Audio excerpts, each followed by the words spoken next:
Palang gabi po sa ating lahat, mga kapatid na nakikinig, sumusubaybay sa ating prayer and fasting, daily devotion for the nation.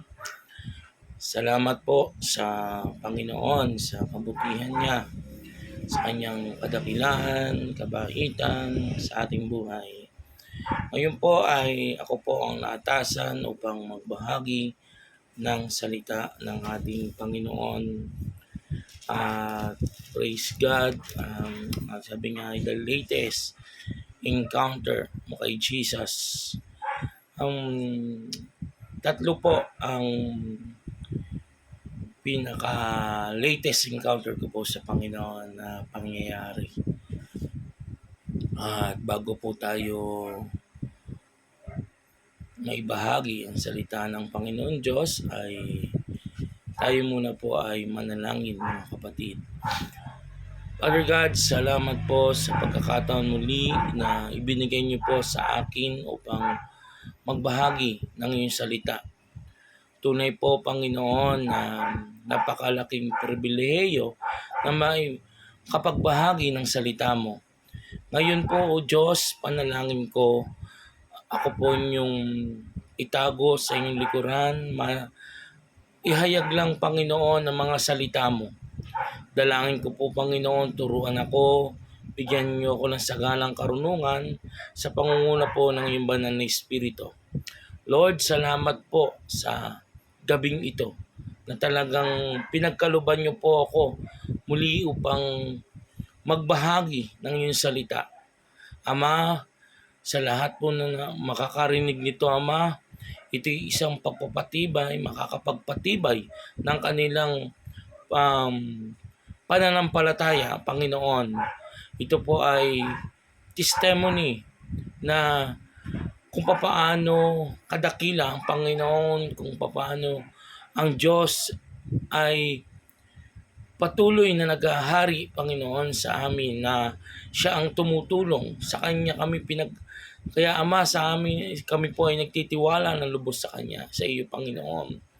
Kaya, Panginoon, sa oras na ito, panalangin ko po na bago po ako magsimula, Lord, ako po inyong tinulungan at tagumpay na po ito, Panginoon Diyos. Salamat po, Ama, sa pangalan ng Panginoong Jesus. Amen. Okay, may babasahin po akong verse na ito po yung aking pinanghawakan at kinuha ko po yung binasi ko po din sa encounter ko sa kanya dahil napaka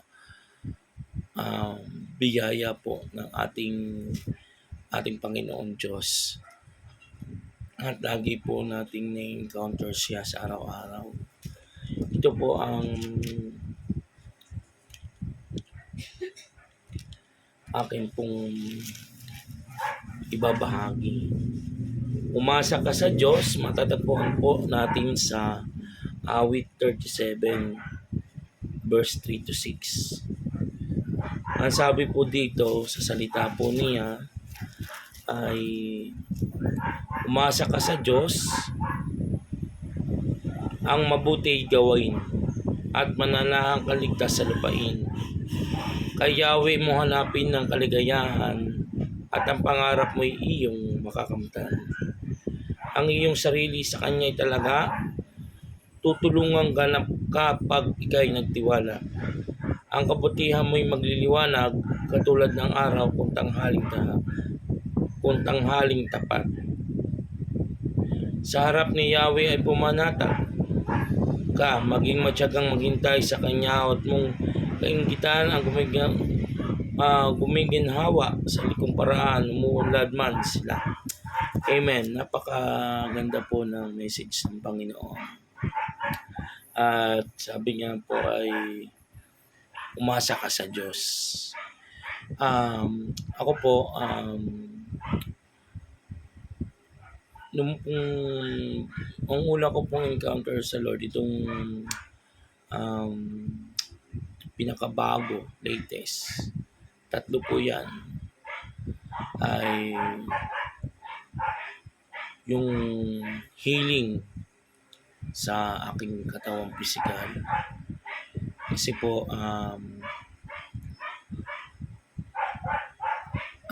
na sa kanya ako umasa.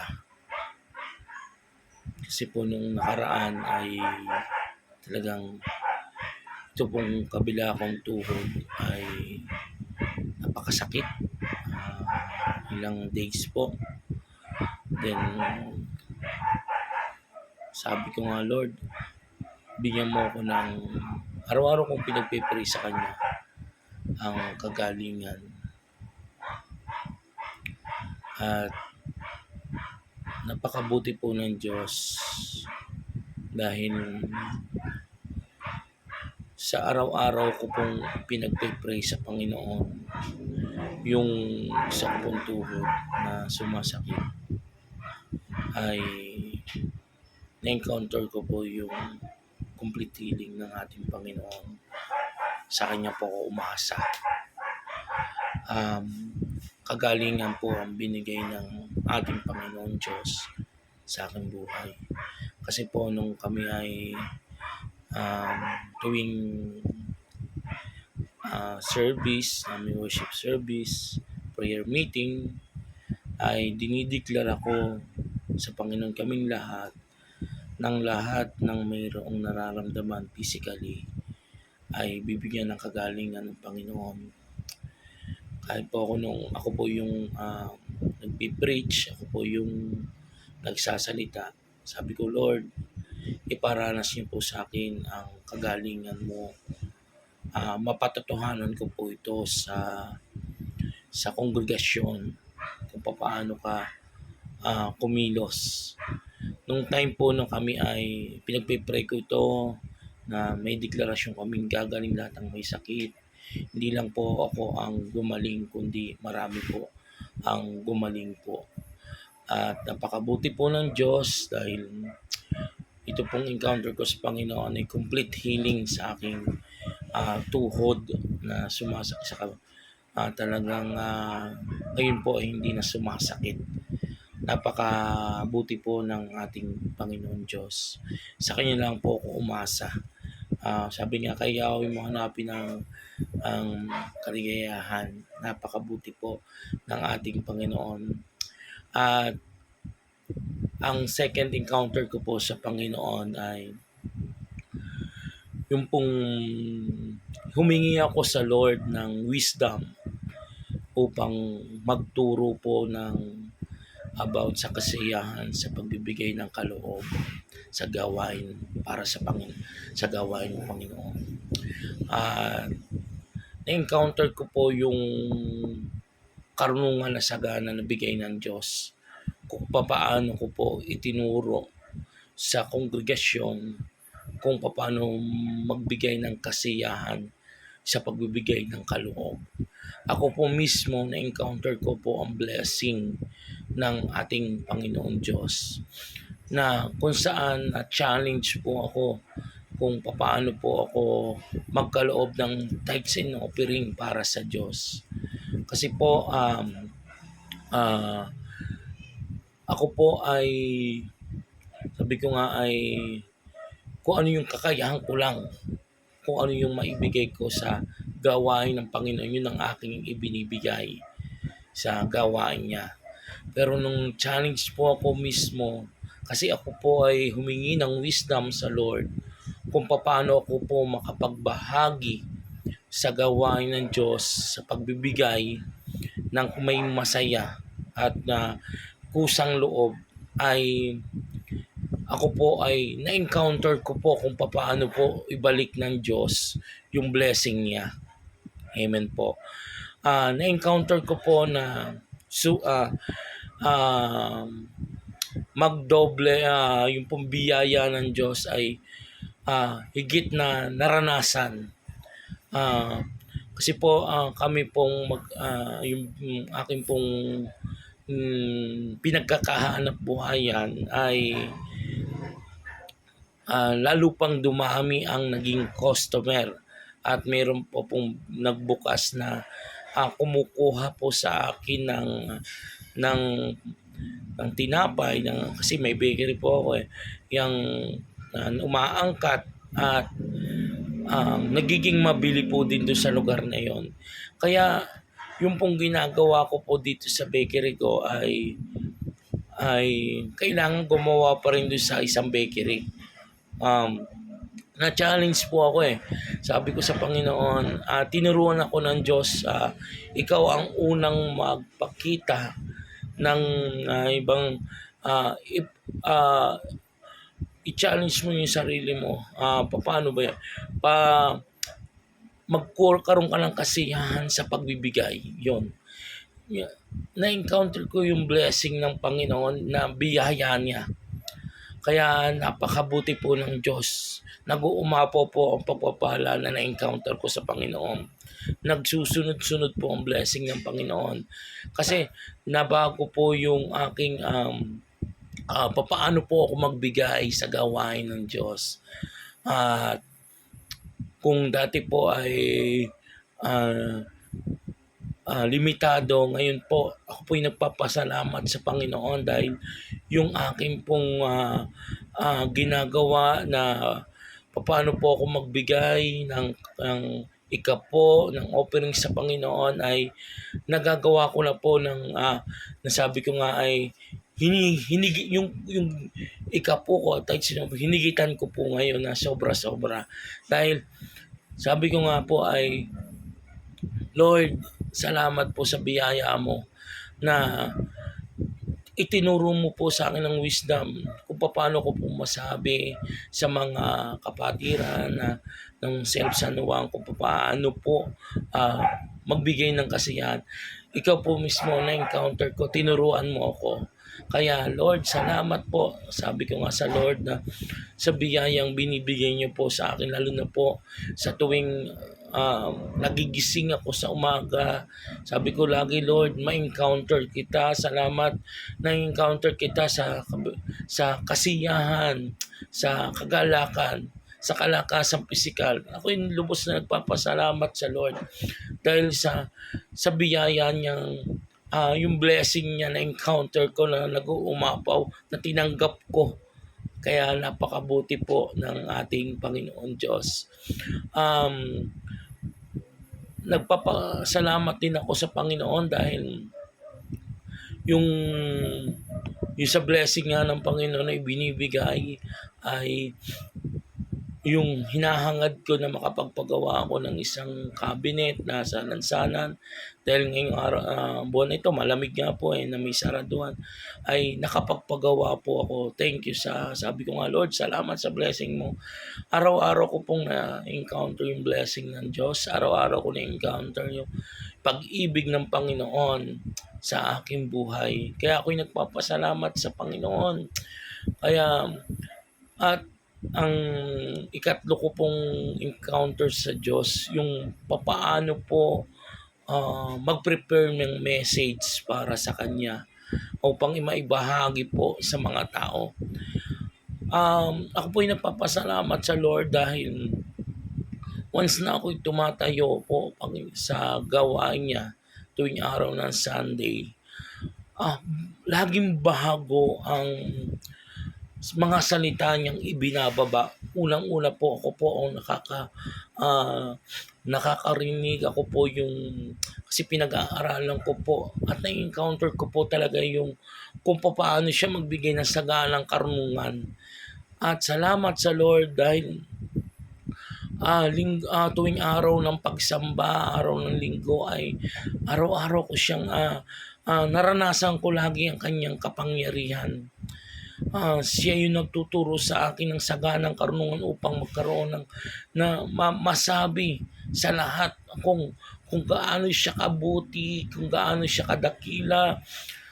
Salamat po Panginoon. Salamat sa kanyang mga salita. Itinuturo niya lagi sa akin yung kailangan ko sabihin sa tao. Kaya ako'y nagpapasalamat sa Panginoon dahil tuwing araw nang ako'y tuwing linggo kapag ako'y nagsasalita, namamangha ako sa bigay na mensahe niya, namamangha ako sa binibigay niya na itinuturo sa akin. kahit po sa mga salita ko nga, mga nasasabi ay namamanga po ako dahil alam ko siya yung nagturo sa akin sa pamamagitan ng kanyang banal na Espiritu.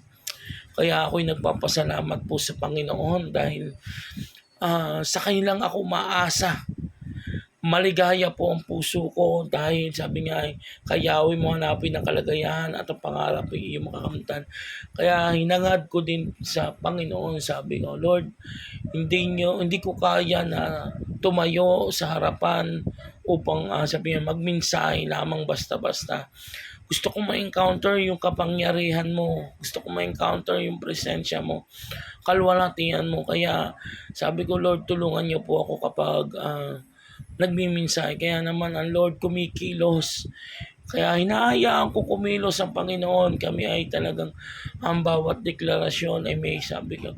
Niwala ako may kapangyarihan dahil kumikilos ka. Hindi lang ako nakaka-encounter ng yung kapangyarihan kundi encounter din po ng lahat. Kaya napapasalamat po ako sa Diyos dahil sa bawat pagbibigay ko po ng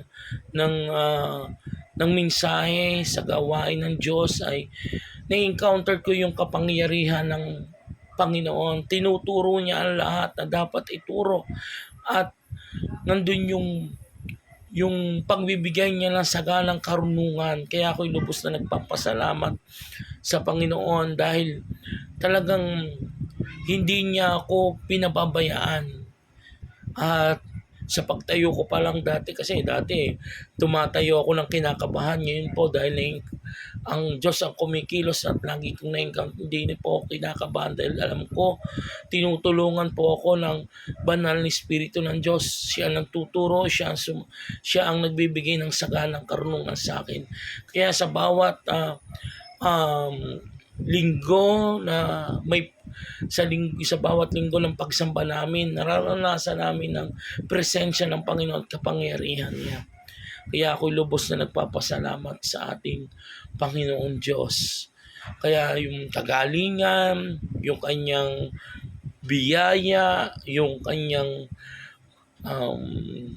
pagtuturo at kapangyarihan ay nararanasan. Yan ang sabi ko nga latest encounter ko sa Lord dahil nakakamangha talaga ang pagkilos ng Diyos sa aking buhay.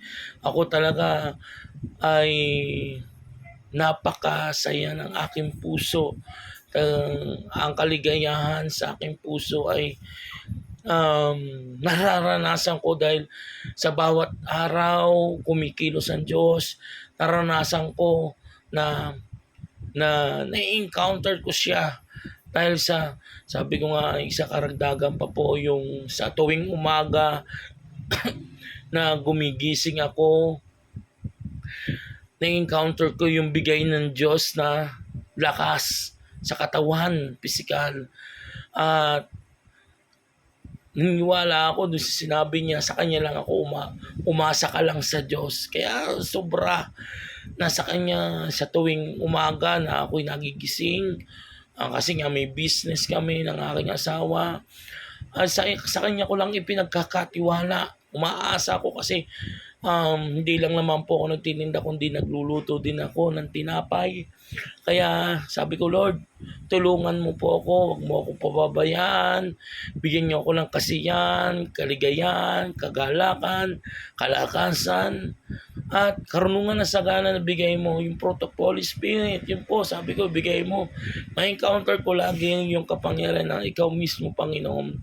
Kaya salamat sa Panginoon na sa tuwing umaga, lagi ko siya na-encounter na sabi nga, lagi ko pinanghahawakan, hindi ako pababaya, hindi ako iiwan, hindi ako pababayaan ng Lord. Yan, lagi ko yung na-encounter sa Lord na nararanasan ko palagi. Kaya ako'y lubos na nagpapasalamat sa Panginoon Diyos. Salamat po, O Diyos. Talagang kumikilos ka, O Diyos, sa aking buhay. Kaya salamat sa biyaya ng ating Panginoon. Hallelujah. Kaya kapatid, kapag narinig mo ito po'y maging kalakasan mo din na panghawakan mo yung testimony mo, patutuo mo sa Lord kung gaano siya makapangyarihan. Balik-balikan mo lang yung encounter mo sa Lord. Ito yung mga papanghawakan mo para tumibay ang iyong faith sa Kanya, pananampalataya, tumibay yung relasyon mo sa Kanya. Dahil siya lang naman po ang Diyos na makapangyarihan sa lahat, na tumutulong po sa atin. Kaya magpasalamat tayo sa Lord sa araw-araw na na-encounter natin sa kanyang pagising mo lang sa umaga. Yung nagpe-pray ka na lang sa umaga, encounter mo na yun sa Panginoon. One-on-one kayo ni Lord, nakakausap mo, libre. Kasi sa iba, kapag bibili ka may bayad, sa Lord walang bayad. Nakakausap mo siyang malaya. Na-encounter mo agad siya sa umaga na gumigising ka na maligaya ang puso't isip mo. Yun po ang isa pa sa encounter ko sa Lord, na nagigising po ako sa umaga na nakakausap ko siya at nasasabi ko sa Panginoon yung needs, yung mga pagpapasalamat dahil malakas, yun talagang encounter yun sa Lord. At nagpapasalamat din po ako sa Panginoon, sa aking family. Encounter ko din sa family ko na sila hindi pinagkukulang ng Diyos, hindi pinababayaan.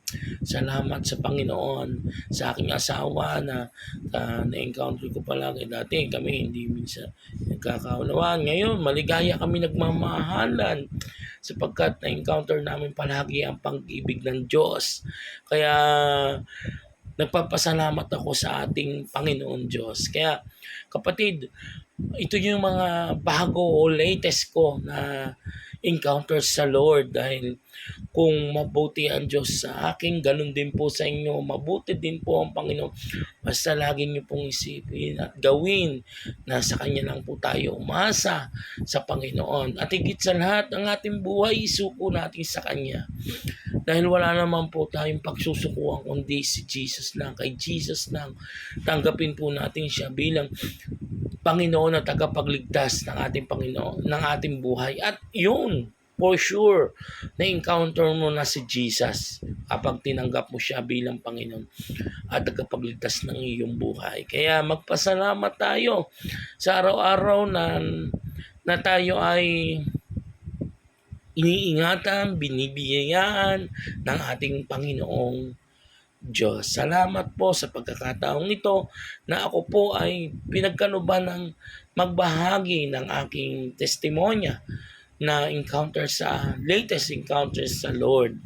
Kaya tayo po ay manalangin sa ating Panginoon. Panginoon Diyos, salamat po dahil ikaw ang Diyos na tapat. Ikaw yung Diyos na aming laging nararanasan ang iyong kapangyarihan. Salamat sa tulong mo, Panginoon. Salamat, Lord, sa ginagawa mo po sa amin, Panginoon, yung pagkilos mo sa aming buhay. Lagi ka naming nai-encounter, Panginoon. Lagi namin sa encounter mo sa iyo, Panginoon, nandun yung tugon mo palagi sa aming mga panalangin. Salamat po, Diyos, sa biyayang ito. Salamat, Lord, dahil kami po ay iyo pong laging binibigyan, Panginoon, ng lakas, pabagong ngiti sa labi, Panginoon, bagong buhay. Salamat, Lord. Salamat sa mga biyayang aming natatanggap. Salamat po, Panginoon. Salamat din, Lord, sa gabing ito na binigyan mo ako ng pagkakataon upang may bahagi ang testimonya ko po, mga patotoo, Panginoon. Ang latest encounter ko sa iyo, Panginoon, talagang napapatunayan kung na ikaw ang makapangyarihan sa lahat, Panginoon. Magagawa mo po ang lahat. Ikaw ang magagawang kumilos sa amin, O Diyos. Kaya nagpapasalamat po ako sa gabing ito, Lord, na ikaw ang Diyos na makapangyarihan sa lahat. Kaya, Lord, thank you po sa privilege na makapag-share ng message mo. Patuloy na lahat ang makakarinig ng message kong ito, Lord, ay sila po ay tumaas ang kanilang pananampalataya, faith ng kanilang sa iyo, Panginoon.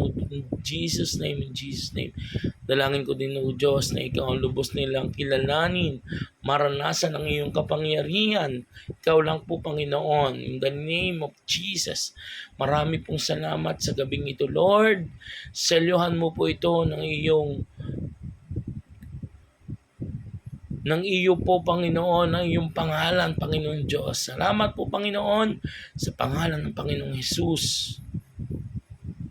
Amen and amen. Purihin po ang ating Panginoon. Kingdom blessing po sa ating lahat. Pagpalain po tayo ng ating Panginoon.